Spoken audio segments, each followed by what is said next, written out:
नमस्कार। रूहानी प्रेम का सच्चा अनुभव नाम के अभ्यास द्वारा अंदर जाने पर ही होता है। जब आत्मा नाम का अभ्यास करके अंदर जाकर नाम में समा जाती है, तब वह अपने प्रियतम से मिलाप करती है। कबीर साहब कहते हैं कि ऐसी प्रेमी आत्मा फिर अपने परमेश्वर रूपी पति से कभी दूर नहीं होती। प्रेम की अनमोल दौलत हासिल करना आसान नहीं है। यह न दुनिया की मान प्रतिष्ठा प्राप्त करने पर मिल सकती है, न दुनिया को त्यागने से, न यह रुपए पैसों से खरीदी जा सकती है, और न व्रत, उपवास, दान, पुण्य आदि से पाई जा सकती है। एक सच्चा प्रेमी इस प्रेम के रस के लिए अपना तन, मन, धन, अपना सर्वस्व न्यौछावर कर देता है। वह सिर देकर प्रेम की कीमत चुकाता है, अर्थात वह अपने अहम को पूरी तरह मिटा देता है। अपने आप को खोकर प्रीतम का रूप बन जाना ही प्रेम का आदर्श है।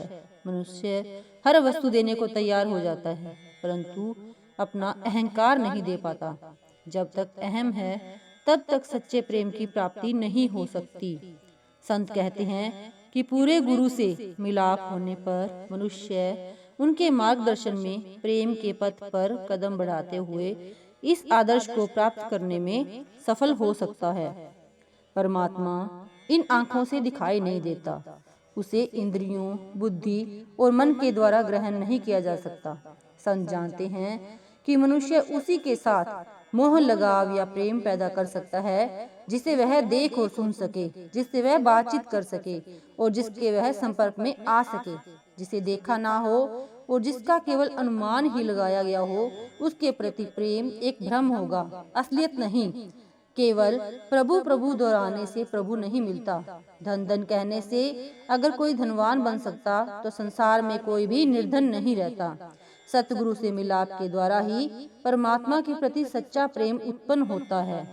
सतगुरु के प्रति प्रेम हो जाने पर उनके दर्शन के बिना चैन नहीं आता, अपने शरीर की भी सुध नहीं रहती।